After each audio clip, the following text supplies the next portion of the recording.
The reasonable man adapts himself to the world. The unreasonable one persists in trying to adapt the world to himself. Therefore, all progress depends on the unreasonable man. George Bernard Shaw. The unreasonable man has been an essential feature of modern India. From business icons of the yesteryears that built the foundation and paved the way for the country to become an economic superpower, to modern-day startup gurus, who continue to breathe new life into India's growth engine, India continues to produce its fair share of innovators. But sandwiched between the two epochs are stories of men less talked about whose exploits have been sidelined by the more glamorous individuals, but whose impact on Indian commerce has been as important to India's growth course as the achievements of their more renowned peers. One screen too many? At a time when most movie theaters in India carried single screens and offered very little beyond the traditional movie experience, Ajay Bijli, then 23 years old, was still a student at Delhi's Hindu College. After joining the family business in 1991 and working under his father's tutelage for a while, he knew he had no real interest in the transportation business. Instead, his attention was firmly affixed on the family-owned movie theater, Priya. It was this love affair that would eventually spur him on to play a pioneering role in how Indians interacted with cinema. Ajay saw that the Indian theatre experience was rather primitive and had immense scope for improvement, and so he focused all his interests on Priya, and with a gambit of 30 lakh rupee and his father's vote of confidence, he began renovating the facility. For a while, it seemed to work. More people started turning out and it looked like Priya was being primed for success. But with a single screen and a rather select set of movies, it would be impossible for Ajay to create the kind of impact he had always envisioned for himself. A tryst with a chance. All that changed when a visiting Universal Pictures associate connected Ajay with executives at Village Roadshow, VRS, an Australian company that specialized in multiplexes. Ajay pounced on this chance meeting and immediately struck a deal with VRS and formed a joint venture, Priya Village Roadshow, PVR, and by 1997, Delhi had its first 4-screen multiplex at Saket. All of PVR's screens operate out of leased space except the one at Saket, a purchase born out of sentimental value perhaps. The innovation spree. It was at this time that the innovator-in-chief surged away from the pack, building screens at a pace that belied expectations. However, Ajay's insatiable desire to expand hit a roadblock when VRS decided to exit the partnership as part of its divestment plan back in 2002. In a moment of rare audacity, Ajay bought out Village Roadshow, retained the name PVR, and continued to march along. After this minor blip, the focus was back on growing the business. Ajay knew that much of his initial success depended on quality content, and exercising some control over it would aid his business. To this extent, he set up PVR Pictures in a bid to back and promote movies that found no backers. We knew if these movies were released at right locations and at appropriate show timings, they would be profitable. Ajay Bijli on setting up PVR Pictures. In the meantime, he also looked at pricing.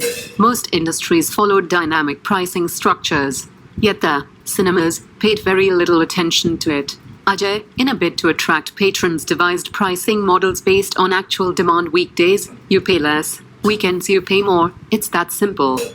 This flexible pricing model extended to food and beverages, F&B, as well.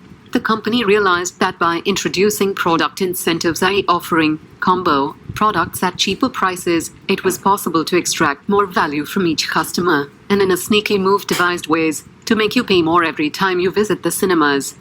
PVR was also one of the first multiplex chains to tap into the corporate market and introduce bulk bookings. It installed electronic ticket kiosks at its facilities and partnered with online booking services to enable patrons to access ticketing services on the go. It introduced luxury at a time when luxury was hard to come by and continued to stay ahead of the curve. PVR wanted to create the ultimate cinematic experience, its sole objective to walk with giants. And today, at 634 screens, spread across 51 cities, PVR is the world's 7th largest multiplex chain, by way of total admits, and continues to remain the undisputed market leader in India. It made revenues of about approximately 2250 crores and profits of approximately 124 crores during 2018, and with it created considerable wealth for its shareholders. A comparison of its share price performance with Inox shows just how impressive PVR has been over the years. But the good old days are behind us. Dark forces gather at the horizon. It seems PVR has a new nemesis. The popcorn wars. It all began with a bluff when an irate customer threatened to take a multiplex owner to court after personnel from the movie theater refused to let an old couple carry bottled water inside. By this time, however, customers had become increasingly frustrated over the callous attitude most cinema halls adopted over food. There was a blanket ban on outside foodstuff, and they were almost always being sold inside theaters at exorbitant rates, so much so that when the annoyed gentleman decided to take matters into his own hands, he found support from all corners.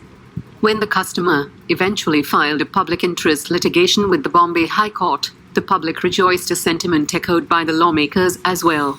The courts immediately directed city officials to frame guidelines preventing movie theaters from charging exorbitant prices and banning foodstuff inside cinema halls. On the face of mounting opposition, the state's food minister reiterated that there was no legal provision for multiplexes to deny customers their right to carry food, and by the time the dust settled, PVR's stock price was down 13%.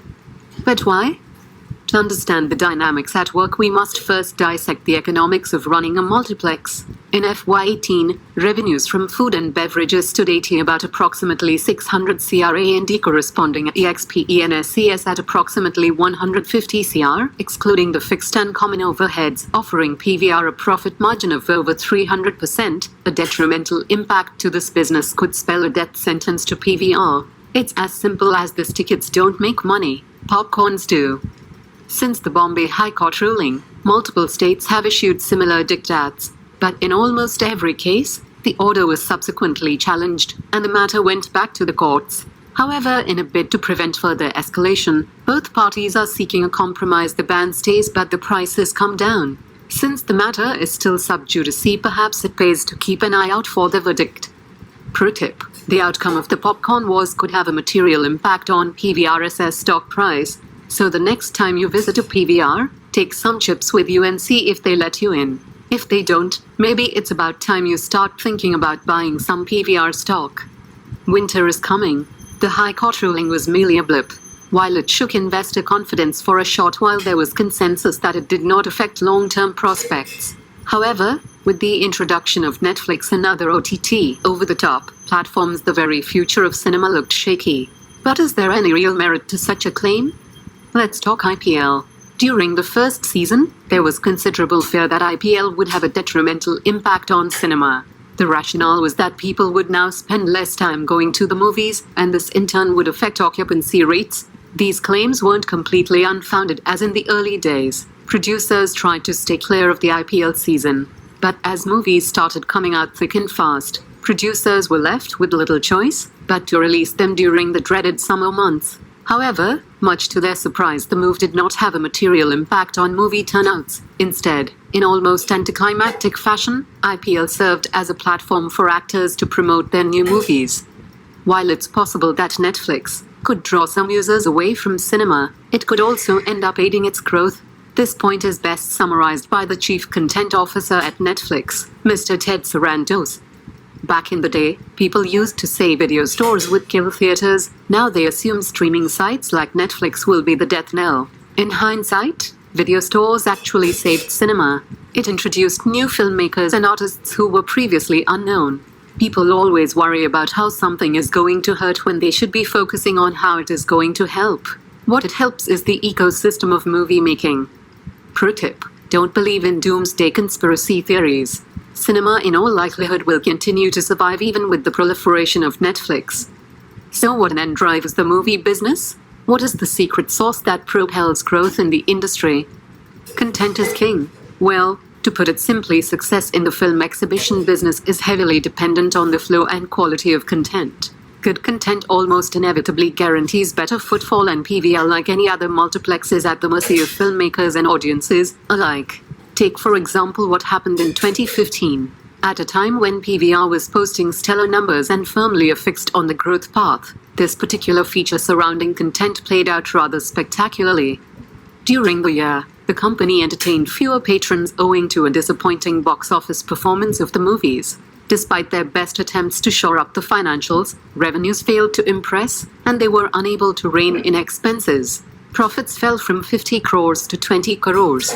In what was a testing year, the company's only saving grace came from advertising and F&B revenues. Content had played spoil sport. Pro tip: if there aren't enough Salubhai movies passing around for the year, maybe it's time you sold some of that PVR stock.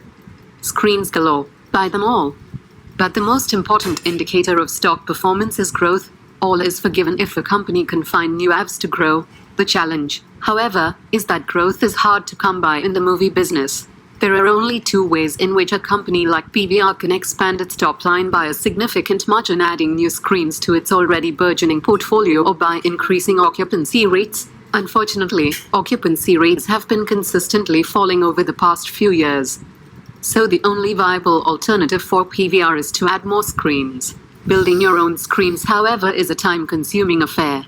You are ultimately relying on real estate developers to construct shopping malls in prime locations, for you to then lease out that space. Add to this the mandatory regulatory approvals, and you are immediately looking at glum prospects. Inox planned to open 55 new screens in FY18, but owing to regulatory approvals, they had to stop at 24. And so, in a bid to keep the growth engine running, the company has resorted to acquisitions. Acquisitions give you a workaround. You don't have to seek regulatory approvals or worry about real estate or footfalls. Somebody else does all the work for you until you go and buy them out. PVR acquired 138 screens from Cinemax in 2013 and 32 screens from DT Cinemas in 2016. Take, for example, the recent acquisition of SPI Cinemas, a South Indian multiplex chain. PVR acquired the entity for a fee of about 1,000 crore, and in the process added 89 screens to its tally with a simple stroke of a pen. PVR increased its screen count from 155 to 243 in South India. The acquisition helped them gain access to a market that otherwise would have taken them years to enter. Tamil, Telugu and Kannada movies, put together, contribute about 37% of the total box office collections in this country. Yet multiplexes have been unable to tap into these markets because of the continued domination of single-screen theaters, and so an acquisition like this adds considerable value to PVR. However, acquisitions come at a premium. The company paid a net total enterprise value of about 11.7 crore per screen, a considerable sum. Pro tip: minute: every time there is an acquisition, the company releases a document outlining the merits of the deal. Read this document carefully. It's got nuggets of cool information in it that could help you create some wealth of your own. However, with great growth comes great responsibility. One of the fundamental markers of a good company is its ability to keep its margins up as it expands. Unfortunately for PVR, margins, EBITDA, have steadily decreased over the past few years. While in 2015, the company's margins stood at 14%, today it languishes at about 8%. EBITDA margin is an assessment of a firm's operating profitability as a percentage of its total revenue. It is equal to earnings before interest, tax, depreciation, and amortization, EBITDA, divided by total revenue. Expansion on the horizon. But investors have fleeting memories. They will almost always overlook minor transgressions if the company can find new avenues to grow. After rallying for a few years, the stock price now sits at about 1,300 rupees. For all of PVRS's pioneering work in the past, its future now rests squarely on its ability to find new, more ingenious ways to grow. For its part, however, the company has outlined grand ambitions: expansion outside India, loyalty programs, an on-demand screening service. The list is seemingly endless, but all of this counts for precious little if they don't translate to tangible results. For now, the target is set: a 1,000 screens in India by 2020. The need of the hour: Unreasonable Man times. Thanks for watching this video. Be a part of our ever-growing community. Please like, share, comment this video. Press the bell icon to get instant updates from our channel.